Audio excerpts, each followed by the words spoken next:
चलो आज बच्चों को हमने कह दिया था कि आज आपका जो है ऑफलाइन क्लास नहीं होगा, ऑनलाइन होगा। तो ये 3 लोग जो है, एक नया कैंडिडेट और 2 जो है पुराने कैंडिडेट क्लास में आ गए हैं, बाकी सब घर में बैठे हैं। अच्छी बात है। चलो भैया, सबसे पहले सवाल श्रेया ने भेजा था, तो श्रेया का सवाल है, हम डिस्कस करते हैं। f of x is equal to लिखा गया था sin 2x, बोला इसका डिफ्रेंशिएशन करो साइन। तो मैथमेटिक्स में sin 2x जो है ट्रिग्नोमेट्री से 2 sin x cos x के बराबर होता है। sin 2x का फार्मूला होता है। अभी डिफ्रेंशिएशन नहीं है, ट्रिग्नोमेट्री का सूत्र होता है sin 2x किसके बराबर, 2 sin x cos x। और कल हमने मल्टीप्लाई रूल बताया था। तो जब f डैश x यानी इसका डिफ्रेंशिएशन करेंगे तो इसे f डैश x कहा जाएगा। तो d बाई डी एक्स यहाँ भी लिखेंगे या 2 होगा साइन x और तो 2 तो एज ए कांस्टेंट है, ये बाहर आ जाएगा बाबू लोग, एज ए कांस्टेंट है ये बाहर आ जाएगा। तो 2 को तो मैंने छोड़ दिया बाहर। और कल हमने एक मल्टीप्लाई रूल बताया था अमन, क्या नाम है अमन, नाम है ना, फर्स्ट से टू सेकेंड वाला एक नियम बताया था। कुछ फार्मूले हैं, तुम्हारा क्या नाम है, हिमांशु। हिमांशु कल की लेक्चर मिस हो गई है, उसका लेक्चर बैकअप हम तुम्हें दे देंगे, ठीक है। बस अपना अपडेट रखिए, अप टू डेट रहिए। फर्स्ट इंटू सेकेंड का फार्मूला लगाए, फार्मूला था फर्स्ट फंक्शन है ना, डिफ्रेंशिएशन सेकेंड फंक्शन। तो कास का डिफ्रेंशिएशन माइनस का साइन एक्स होता है, कास का डिफ्रेंशिएशन माइनस साइन एक्स होता है, plus second function cos x as it is आने वाला है, लिख जाता है ऐसे ही। और डिफ्रेंशिएशन फर्स्ट फंक्शन साइन का डिफ्रेंशिएशन कास हो गया क्या। अब ये लिखा गया cos square x minus sine square x, cos square x minus, ये त्रिकोणमिति में ये फार्मूला cos 2x का फार्मूला होता है। किसका फार्मूला होता है, cos 2x के 3 फार्मूले होते हैं। अभी आपको त्रिकोणमिति भी पढ़ाऊंगा। cos 2x के फार्मूले होते हैं cos square x minus sine square x, इसी को ब्रेकआउट कर दिए तो 1 माइनस 2 साइन स्क्वायर एक्स, इसी को और ब्रेक कर दिए तो 2 cos square x minus 1, right. तो अगर मेरे पास cos square x minus sine square x लिख दिया तो किसके बराबर हो गया, cos 2x। लीजिए यही इसका आंसर था। ये था श्रेया का सवाल जो पूरा हो गया। इसी में एक पार्ट और है, थोड़ा ट्रिग्नोमेट्री का मैटर है, मैं उसे भी सॉल्व कर देता हूँ। ये था क्वेश्चन नंबर 1, ये श्रेया का था। इसी में श्रेया के क्योंकि 3 पार्ट हैं, इसमें बताया नहीं कि कौन सा लगाना है कौन सा नहीं, तो मैं सभी लगा दे रहा हूँ। x cos x, x plus cos x upon tan x upon is equal to y। हमने कहा था जिसके फंक्शन का डिफरेंशिएशन है ना, सबको क्या कह दिया करना, y। तो ये कल का फार्मूला है अंश बटे हर, इसको खोलना के फिर से, अंश बटे हर, न्यूमरेटर अपान डिनोमिनेटर, है कि नहीं, n बाई डी था फार्मूला। तो चलिए चालू करते हैं इसको। dy by D x is equal to, denominator मैंने कहा था एज इट इज लिख दिया जाता है tan x, लिख दिया जाता है। और जब इसका डिफरेंशिएशन और इसको होल अगर ओपन करके करें तो d by D x x plus cos x, पूरा फार्मूला ओपन करके करते हैं, प्लस ओ सॉरी माइनस, ऊपर का function as it is copy होता है, फिर बोलो और फिर इसका डिफरेंशिएशन करते हैं डी बाई डी एक्स, नीचे का फंक्शन यानी tan x, नीचे का फंक्शन यानी अपान नीचे वाले का होल स्क्वायर। फार्मूला याद हो गया ना, अब तो याद हो गया होगा ना। ऊपर नीचे का फंक्शन और डिफरेंशिएशन ऊपर का फंक्शन, अमन, माइनस ऊपर का फंक्शन एज इट इज और डिफरेंशिएशन नीचे का फंक्शन, डिफरेंशिएशन फार्मूले में जाओ। तो tan x तो अपनी जगह पर रहा, tan x कोई समस्या नहीं है। अब जब x का डिफरेंशिएशन करने जाओगे तो मैंने बताया 1 होता है, cos x का फार्मूले से माइनस का sin x होता है, माइनस का x plus cos x as it is रहेगा, कोई दिक्कत वाली बात नहीं है।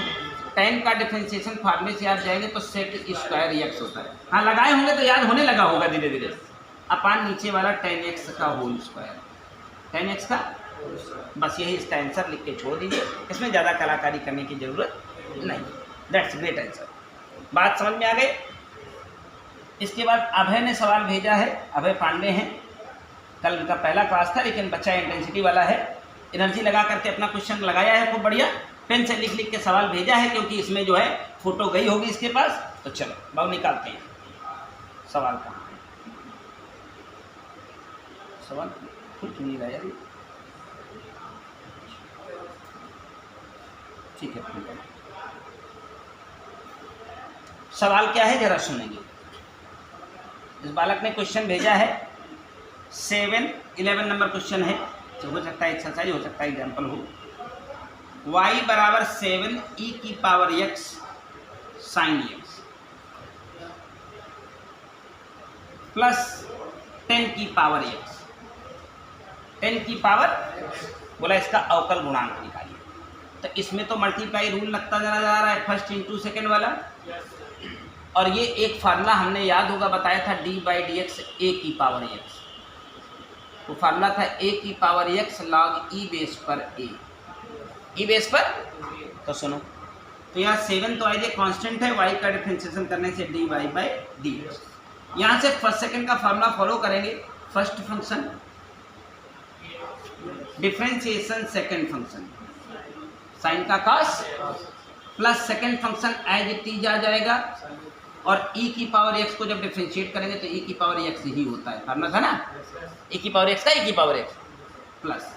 अब ये 10 की पावर x इससे मैच करता हुआ है, बस a की जगह पर क्या रखा है, 10 रखा है। तो फार्मूले को सेम खोल दें, 10 की पावर x, 10 की पावर और log e बेस पर, जहाँ a है वहाँ 10 है, जहाँ a है वहाँ देखो इसका और इसका तुलना करो, ये a की पावर x है, वो ये 10 की पावर x है, यानी इसको मैं डिफरेंशिएट करने जाऊँगा तो इसी फार्मूले से तो ना होगा। हो गया, सवाल का आंसर है सवाल का। चलो अगला सवाल का है बालक का, कई सारे सवाल हैं, बढ़िया बढ़िया सवाल लगाया है। चलो अगला सवाल देखते हैं। यहाँ से ये सवाल पूरा हो गया। सवाल का नंबर कुछ भी हो, सवाल आपका होता जाएगा, सवाल लिखा रहेगा, आंसर बगल में लिख जाएगा। बोला एक फलन है y बराबर 3e की पावर x, 3e की power x sine x plus 5a की पावर x, 5a की power x log e base पर x, log e बेस पर x। जो भी बच्चा लगाने पढ़ने बैठेगा, इस बात वाला की कल पहली ही क्लास थी, इसने एकदम कमाल का परफॉर्मेंस दिया है, एकदम अच्छा काम किया है ये, राइट। तो हमें इसका डिफरेंशिएशन करना है बाबू, क्या दिक्कत है अनुज, आराम से नहीं बन जाएगा। सी एज ए कांस्टेंट इस सेगमेंट में, या मल्टीप्लाई रूल लगाएंगे। First function differentiation second function, तो साइन एक्स का डिफरेंशिएशन cos एक्स, अभी इसका बाकी है ना, मल्टीप्लाई रूल लगाओ तो first function differentiation second function और plus second function as it is, और e की पावर x का e की पावर x ही। अब यहाँ ब्रैकेट बंद, अब इनका हो गया ना, अब प्लस करके 5 और यहाँ फिर से मल्टीप्लाई रूल, इसलिए ब्रैकेट, यहाँ मल्टीप्लाई रूल लगेगा ना, दो हैं तो फर्स्ट फंक्शन a की power x as it is, log e base पर x का डिफरेंशिएशन बताया था 1/x, plus second function as it is होगा log e बेस पर x से कोई दवाई दर्द नहीं है, और a की पावर x का सूत्र था a की power x log e base पर a, log e बेस पर लीजिए। आपका आंसर आपके सामने है। हाँ, बहुत आपका मन कर रहा हो तो इस वाले सेगमेंट में e की पावर x कॉमन ले लें, और इस वाले सेगमेंट में a की पावर x, आंसर मैच। अच्छा लगता हो कि आंसर नहीं है तो बहुत कुछ करना नहीं है, e की पावर x इन दोनों में कॉमन है कि नहीं, बाहर ले लो, और इन दोनों में a की पावर x कॉमन है कि नहीं, बाहर ले लो, हो गया ना। अगला सवाल, ये बालक सवाल भेजता जा रहा है, सवाल लगते जा रहे हैं, चल रहा है ना। अगला कंसेप्ट क्या है, नेक्स्ट क्वेश्चन क्या है, 4x की पावर 2/3 प्लस 3 cos x, 3 बोला इसका भी अवकल गुणांक ज्ञात कीजिए, इसका भी फार्मूला है। इस वाले सवाल में कोई परेशानी नहीं होनी चाहिए थी। 4 एज ए कांस्टेंट हो गया, ये x की पावर n के फार्मूले में बैठ गया, तो 2/3 आगे आ जाएगा, और इसमें जब एक कम हो जाएगा तो माइनस का 1/3 हो जाएगा, इकट्ठा है ना। 3 एज ए कांस्टेंट रहेगा और कास का डिफरेंशिएशन माइनस साइन, कास का डिफरेंशिएशन माइनस साइन है। ये रहा इसका आंसर, एग्जैक्टली यही आंसर लिखा होगा। और ये रहा आखिरी सवाल, sec x into tan x का एक्स के सापेक्ष अवकलन। अब सवाल का नंबर क्या है मैं नहीं जानता हूँ, हमारा सवाल सारा वाई के बराबर है। Sec x into tan x, sec x into, अब इसको डिफरेंशिएशन करने जाना है तो मल्टीप्लाई रूल लगाना है। जी सर। कैसे लगेगा? फर्स्ट फंक्शन जब इसका डिफरेंशिएशन करेंगे तो टेन एक्स का डिफरेंशिएशन सेक स्क्वायर एक्स होता है, plus second function as it is लिखा जाता है, और सेक एक्स का differentiation sec x into tan x होता है। करते हो ना? पढ़ने याद है तो एकदम मक्खन मलाई है, कुछ करना नहीं है। सेक एक्स कॉमन आ जाएगा, जैसे यहाँ ट्रिग्नोमेट्री हो रही तो निकाल लो, ब्रैकेट में sec square x plus tan square x, sec square x plus, यही आपका आंसर है, यही आपका जादू है। और डिफरेंशिएशन के जितने डाउट थे सब खत्म हो गए हैं। अरुण आपके पास कोई डाउट है क्या? जी सर। लाइए, डिफरेंशिएशन के सारे खत्म हो गए। आगे सब कॉम्प्लेक्स नंबर के 3 क्वेश्चन हैं, आकाश ने भेजे हैं, उनको भी बता देंगे इसी वीडियो में। और हाँ, तो अपना ही किताब ले जाओ, तो अपना क्वेश्चन दे दो जल्दी से। 4 रूट एक्स माइनस, हमें किताब दो, किताब दो, नंबर दो। इधर आओ, बाहर इधर निकला, इधर आओ, तुम खड़े रहो, सवाल बताते रहे। ये वाला, ये वाला और और ये वाला बता देंगे तो ये हो जाएगा। दोनों बता दें, नहीं, दोनों एक ही बता बता देंगे। चलो सुन बस। हाँ। एनसीईआरटी के 2-3 सवाल हैं, इनको भी देख लें। 11 नंबर एनसीईआरटी में y बराबर 4 रूट एक्स, हरस्वरूप शर्मा ले लीजिए, अरुण तुरंत डिफरेंशिएट करेंगे। 4 एज ए कांस्टेंट है, रूट एक्स का डिफरेंशिएशन 1/2 रूट एक्स है। कैसे? मैं समझाता हूँ, मत करो, ऐसे लिख दो जी, लिख दो। 4 तो एज ए कांस्टेंट है, कोई दिक्कत नहीं है, और ये x की पावर n हो गया तो पावर आगे आएगी, इसमें एक पावर कम हो जाएगी तो आधी बचेगी, और 2 कांस्टेंट अकेला है, और कांस्टेंट अकेला हो तो उसका डिफरेंशिएशन जीरो माने कुछ नहीं। अब अगर ये ऐसे लिखा है तो इसको काट डाला जाए, और जो ऊपर -1/2 है से नीचे करके 1/√2 कर दिया जाए। नहीं समझे? हाफ पावर ऊपर है, इसे कहें तो 1/2 पावर नीचे हो जाएगी जी, और हाफ पावर को क्या कह सकते हो? Root. Then it is the dy/dx। हो गया क्या? जी सर। सवाल खत्म। अब आपका क्वेश्चन नंबर 11 है, 12 थोड़ा डिफरेंट है, थोड़ा यूनिक है, थोड़ा स्लीक है, कंसेप्ट कर नहीं दी थी इसलिए तो फंसना तय है। ax प्लस b की पावर n लिखा, y मान लेते हैं। सुनो, देखो ब्रैकेट अगर लगा है और अंदर x लिखा है, तो अगर x की पावर n है तो कोई दिक्कत नहीं है, nx की पावर n-1 हो जाएगी। लेकिन एक बवाले जान है, जान ये है कि अगर केवल x होता तो ये x की पावर n बन जाता, लेकिन अगर ब्रैकेट के अंदर x के अलावा कोई और लिखा मिल जाए, कोई और, तो उसको आप हमेशा कहें लेट, यानी मानना t। क्या मान ले? लेने तो निकले थे आप dy/dx, लेने क्या निकले थे? dy/dx। हाँ, एक बहुत सुंदर कहानी बनती है यहाँ। तो बाईं साइड तो dy/dx हो गई, लेकिन आप इसका डिफरेंशिएशन सीधा ले ही नहीं सकते थे, तो आपने इसको क्या मान रखा है? t। तो ये हो गया dy/dx, dy/dx, और ये आपने t मान लिया तो ये t की पावर n हो गया। मैंने कल कहा था कि अगर ये dy/dx है तो यहाँ पर जरूरी है कि x की पावर n होना चाहिए, तब ये सूत्र बनेगा x की पावर n-1। लेकिन अगर ये नीचे d/dt है, नीचे d/dt है, और ये x की पावर n है, तो ये डिफरेंशिएट ही नहीं होगा। या फिर नीचे dy/dx और ये t की पावर n है तो भी नहीं होगा। मरब्बा वाले जान, जिंदगी हराम, खत्म हो जाएगा। तो फिर यहाँ एक सेटिंग बैठानी पड़ेगी। हमको पता है यहाँ dt की जरूरत है, किसकी जरूरत है? dt। तो d/dt हम यहाँ बना लें। गणित कहती है बेटा जुगाड़ आता है तो बहुत बड़े आदमी होते। dt हमें चाहिए था, मैंने यहाँ dt अगर भाग दे दिया है तो गणित हमारे बाप की नहीं है, dt से गुणा भी करेंगे। और जो ये dx यहाँ था उसको थोड़ा बगलिया दें, ना ही समझे, समझाई फिर से। ये लिखा था डी बाई डी एक्स और टी की पावर n। आपको पता है यहाँ डी टी होना जरूरी था, तभी बनता है। तो मैंने अपना उल्लू सीधा करने के लिए डी एक्स को बगलिया दिया थोड़ा, और इस जगह क्या बैठा दिया, और भाग दिया है तो गलत बात तो नहीं करी, हो गया, लग गया। अब ये सूत्र में बैठा हुआ है D by D T T की पावर n, तो n टी की पावर इंटू अभी बचा हुआ है D by D x, D by of T, D by D X of T कौन है, आपने तो माना था ना, टी की वापस वैल्यू यहां भी रख देना, तो d y by D x का मान n, टी कौन था, यही था ना, और अभी ये बाकी है, अभी ये बाकी है, तो इसको हम डिफरेंशिएशन करने जाएंगे हलवा की तरह, ए एज ए कांस्टेंट x का डिफरेंशिएशन 1 और b एज ए कांस्टेंट इसका डिफरेंशिएशन 0।